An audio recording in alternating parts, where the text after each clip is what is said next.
तो गाइज मैं हूं आयुष और आप देख रहे हैं रेसलिंग इंडिया। स्वागत है आपका आज की इस वीडियो में और ये होने वाला है आपका AEW रेवोल्यूशन का रिव्यू। मुझे पता है बहुत टाइम से AEW की वीडियोस नहीं आ रही थी क्योंकि मैं फॉलो नहीं कर रहा था, तो परफेक्ट टाइम मुझे लगा कि रेवोल्यूशन से अब हम आगे फॉलो करेंगे सारी चीजें जो चल रही हैं। और बहुत कमाल का जबरदस्त A+ पे पर व्यू यहाँ पे डिलीवर करा है भाई।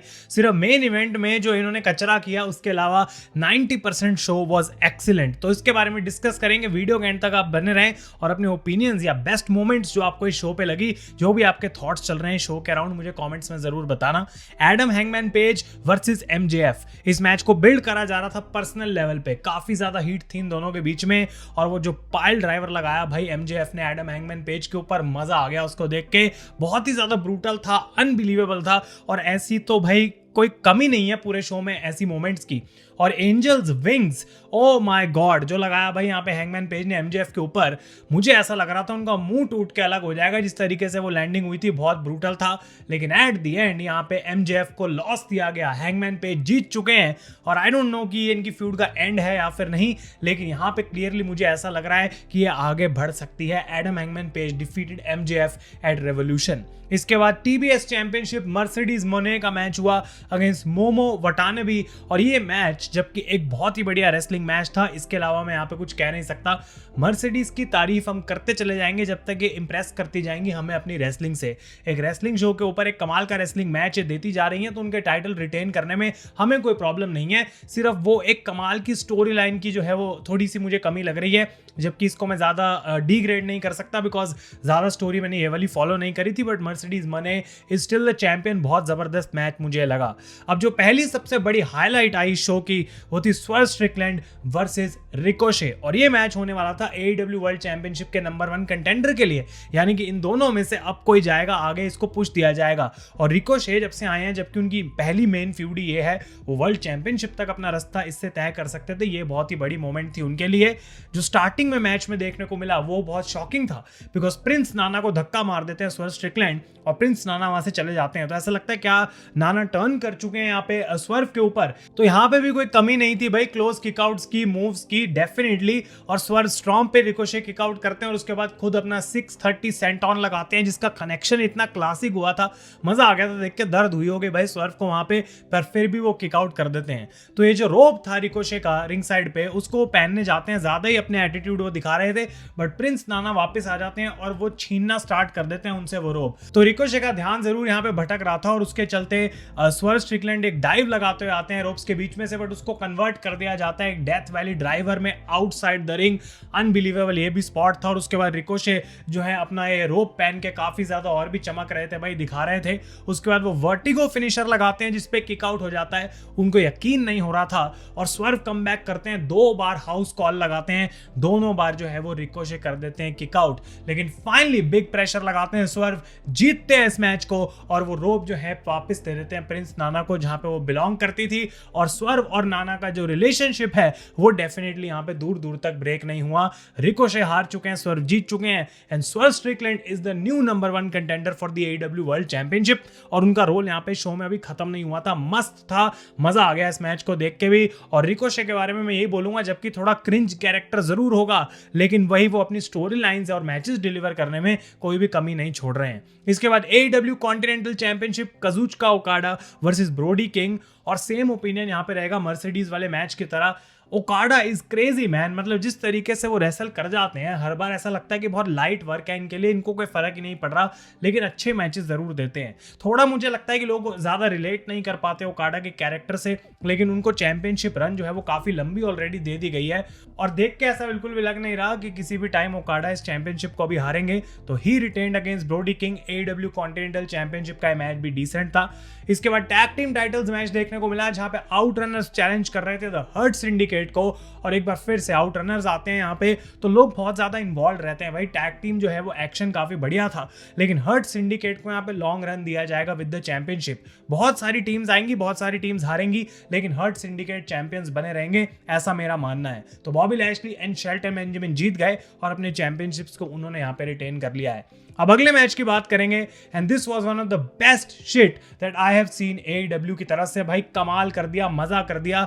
इस मैच को नाम दिया गया था Hollywood ending and this was AEW women's championship Toni Storm versus Mariah May. और टोनी स्टॉर्म अपना टाइमलेस कैरेक्टर वापस ले आई थी और वो भी बहुत बढ़िया मोमेंट थी और लूथर यहाँ पे उनके साथ थे और आज खून बहाने के लिए दोनों आई थी। इनको कोई मतलब नहीं था एक दूसरे से। टोनी स्टॉर्म की एंट्रेंस भी पूरी नहीं हुई एंड दिस ब्रॉल स्टार्टेड। और हॉलीवुड एंडिंग का बेसिकली यहाँ पे मतलब था anything goes, false count anywhere, कुछ भी हो सकता है। तो इन्होंने बहुत ही बढ़िया स्टार्ट किया। पहले ही स्टार्टिंग में लूथर को अटैक कर देती है मराया में और उसके बाद टोनी स्टॉर्म पावर बॉम्ब लगाती है थ्रू द स्टेज, जो कि साइड में सेटअप करा जाता है सीधा मराया में को। और यहाँ पे जो है टोनी स्टॉर्म का खून भी निकलना जल्दी स्टार्ट हो जाता है। और ये पहली ब्रूटल मोमेंट जो देखने को मिली वो ये थी कि ये दोनों ग्लास लेके आते हैं, टूटी हुई शैंपेन बॉटल्स का एक बकेट के अंदर, अपने हाथ पे टेप बांधते हैं और उस पर ग्लास चिपका के एक दूसरे को मारते हैं भाई। तो स्टील स्टेप से यहाँ पे टोनी स्टॉर्म का खून निकला और एक ग्लास वाला पंच पड़ता है सीधा मराया में को, उनका भी खून निकलना स्टार्ट हो जाता है।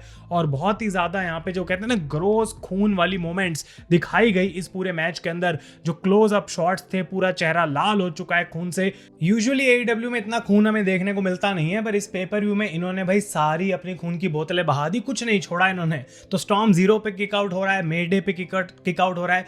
फिनिशर तो आप ऐसे समझो कि भाई लगाओ तो कभी यहाँ पे जीत ही नहीं सकते मैच।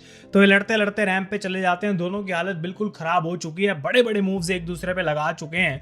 और उसके बाद वो हील, वो जूती निकाली जाती है जिससे अटैक करना चाहती है टोनी स्टॉर्म यहाँ पे मराया में पे। लेकिन जैसी वो करना चाहती है वो रैंप के एंट्रेंस वाली साइड पे उसको कन्वर्ट कर दिया जाता है एक मेडे में वही रैंप के ऊपर, और तब भी टोनी स्टॉर्म किक आउट कर देती हैं। तो क्लियरली इस पॉइंट पे ऐसा लग रहा था कि मैच अपनी एंडिंग की तरफ जा रहा है। और ये हॉलीवुड लिखा हुआ था एक टेबल के ऊपर, हॉलीवुड एंडिंग जो इस मैच का नाम भी था। और उस टेबल को सेटअप करा गया था बॉक्सेस के ऊपर और वहां पे ये ऊपर जाते हैं, वहां पे स्टॉर्म 0 पड़ता है और वहां पे मराया में पिन होती है। ना ही सिर्फ यहाँ पे टोनी स्टॉर्म ने अपनी चैंपियनशिप को रिटेन करा, बल्कि वो मराया में के ऊपर गिरी हुई थी और दोनों खूनम खान में एक दूसरे को गले लगा रहे थे as the match ends, because उनको पता है कि जबकि हम एक दूसरे के सबसे बड़े राइवल्स हैं जो हमने आज किया है, this is the real Hollywood ending. और ये मैच जिस तरीके से प्रोड्यूस करा गया, जो इसमें मोमेंट्स दिखाई गई, जो इसकी स्टोरी टेलिंग थी, this is one of the best matches in AEW history, main and women combined. भाई जो हम कहते हैं ना मोमेंट्स बनाती है मैच को, स्टोरी बनाती है मैचेस को, वो इस मैच के अंदर सारी चीजें थी। भाई मजा आ गया देख के।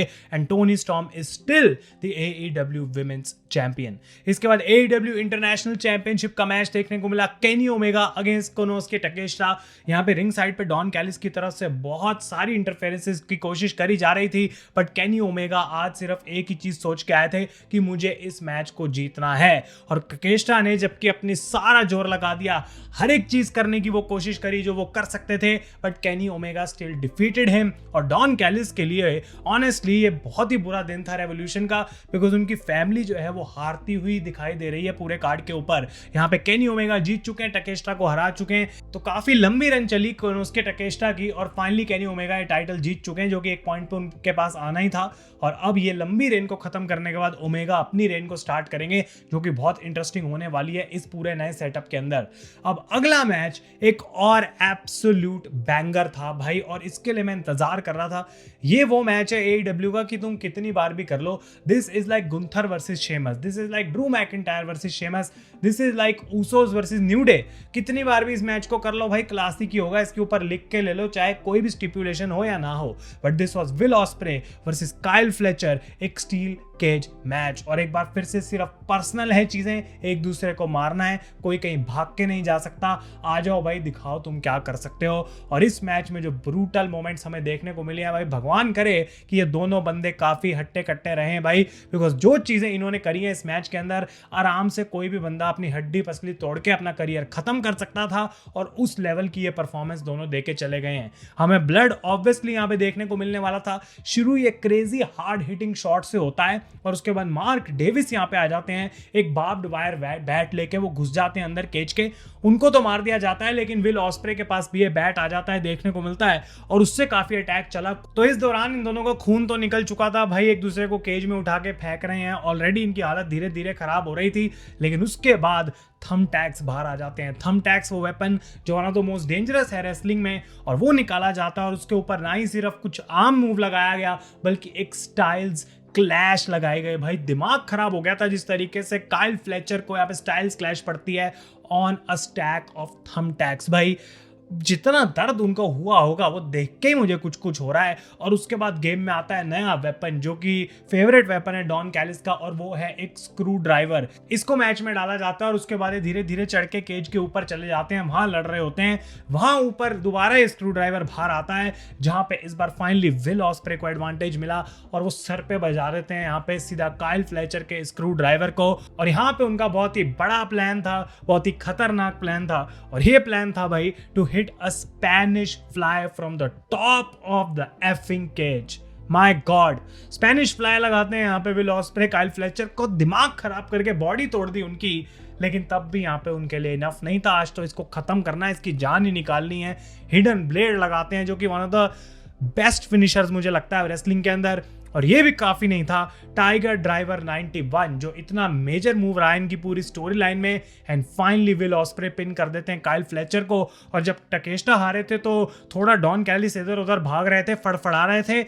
इसके बाद उनको बोलने का कोई मौका नहीं मिला, बिकॉज नजरें जो है वो सिर्फ बनी हुई थी ऑन काइल फ्लेचर और उनकी हालत, बिकॉज डॉक्टर्स हैं वहां पे। विल ऑस्प्रे की हालत खराब हो चुकी है, वो मुश्किल से अपने 2 पैरों पे चल के वापस जा पाए हैं। लेकिन ये बंदा काइल फ्लेचर जो मैच दे के गया है, जो परफॉर्मेंस दे के गया है विल ऑस्प्रे के अगेंस्ट एट AEW रेवोल्यूशन, एक बार फिर से मैं बोलूंगा 5 स्टार से भी ज्यादा इसको स्टार दो। इसको क्लासिक नहीं, इसको आइकॉनिक बोलो, इसको एक ऐसी फ्यूड और एक ऐसा मैच बोलो।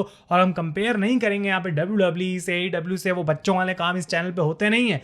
लेकिन डेफिनेटली पूरी रेसलिंग में अगर हम कंबाइन कर दें, इस साल का मुझे लगता है बेस्ट मैच अभी तक हमको देखने को मिला है।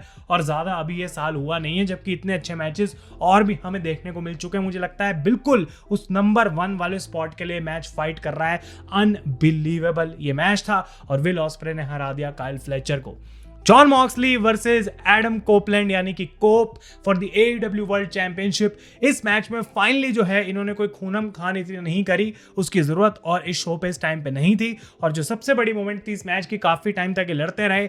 चेयर जो है वो रेफरी के हाथ में होती है, रेफरी बाहर फेंक रहा होता है, उसको जो है धक्का दे देते हैं मॉक्सली कोप को, और उस चक्कर में रेफरी नीचे गिर जाता है। तो कोई यहाँ पे था नहीं, व्हीलर यूटा आते हैं, एक बुसाई को किक लगाते हैं यहाँ पे सीधा कोप के ऊपर, बट कोप जो है वो किक आउट कर देते हैं। उसके बाद वो 3 स्पीयर लगाते हैं यहाँ पे, और जैसे ही वो पिन करने वाले थे रेफरी मुश्किल से वापस आता है रिंग में, उनको कोई बाहर खींच लेता है। और ये खींचने वाला और कोई नहीं बल्कि यहाँ पे थे क्रिश्चियन केज, जो इतने महीनों से इस कॉन्ट्रैक्ट को लेके घूम रहे हैं। उनको ऐसा लगता है कि भाई इसको कैश इन करके मैं AEW चैंपियन बन जाऊंगा। वो कैश इन कर लेते हैं, साइन कर लेते हैं, इस मैच का पार्ट बन जाते हैं। इसको एक ट्रिपल थ्रेट मैच बना दिया जाता है और उस पॉइंट पे लग रहा था कि फाइनली मॉक्सली हारेगा। वो एक स्पीयर लगाते हैं, कोप को किक आउट होता है, वो किल स्विच लगाते हैं और पिन के लिए जैसे ही जाते हैं पीछे से जॉन मॉक्सली वापस आके एक बुलडॉग चोक लगा लेते हैं। उस दौरान मुझे लग रहा था कि कुछ तो कलेश होगा और मॉक्सली कैसे भी करके हारेगा टाइटल, लेकिन AEW ने यहाँ पे जो है पूरा एफ अप कर दिया इस प्लान को। और क्रिश्चियन केज नहीं जीता, कोप नहीं जीता, सिर्फ क्रिश्चियन यहाँ पे पास आउट हो जाते हैं, रेफरी मैच को रोक देता है। और 50 बारी जो पहले हमने एंडिंग देखी है मॉक्सली के मैचेस की, सेम एंडिंग यहाँ पे मेन इवेंट में इतने बड़े पेपर व्यू में दी गई। और यहाँ पे जॉन मॉक्सली रिटेन कर लेते हैं अपनी AEW चैंपियनशिप और भाग जाते हैं वहां से इस सूटकेस को लेके। तो कैश इन बर्बाद किया और यहाँ पे ऑब्वियसली कोप और क्रिश्चियन की अब फ्यूड आगे चलेगी, वही मुझे दिखता है। लेकिन इससे पहले मॉक्सली एग्जिट करते हैं अरीना को। स्वर्व की मैंने बात करी, वो आते हैं बाहर, अटैक कर देते हैं जॉन मॉक्सली को और क्लियर कर दी अपनी इंटेंशंस कि मैं ही इससे अपना टाइटल जो है वो वापस जीतूंगा और मैं इस चैंपियनशिप को वापस कैप्चर करके रहूंगा। और लोग इस पॉइंट पे सोशल मीडिया पे बोल रहे थे सेव अस स्वर्व, बिकॉज लोग थक चुके हैं, पक चुके हैं इस स्टोरी लाइन से जो जॉन मॉक्सली की कभी खत्म ही नहीं होने में आ रही। डब्बे में चैंपियनशिप रखी हुई है इतने टाइम से और वो कहीं भी लीड नहीं कर रहा। यहाँ पे मौका था कुछ शॉक देने का, सरप्राइज देने का। वो सूटकेस खोला जाता, उसके अंदर से कुछ निकलता, लोग उसके बारे में बात करते तो मजा आता भाई। लेकिन वो कुछ भी प्लान नहीं था यहाँ पे और वो और खींच दिया गया आगे स्टोरी लाइन को। तो ओवरऑल इस शो की अगर मैं बात करूं, अनबिलीवेबल था। अगर इसको रेट भी करना हो 10 में से मैं इसको 9 आउट ऑफ 10 दूंगा। सिर्फ ऑब्वियसली 10 आउट ऑफ 10 नहीं, बिकॉज हर एक चीज इस शो पे ऐसी नहीं थी कि अनबिलीवेबल था। वो 1 नंबर काटना पड़ेगा मेन इवेंट वाली एंडिंग के लिए, बिकॉज वो मेन स्टोरी थी इस कंपनी की। तो आप लोग अपने ओपिनियंस मुझे कमेंट्स में जरूर बताएं। तब तक के लिए guys thank you so much for watching. मैं हूं आयुष और आप देख रहे हैं रेसल इंडिया।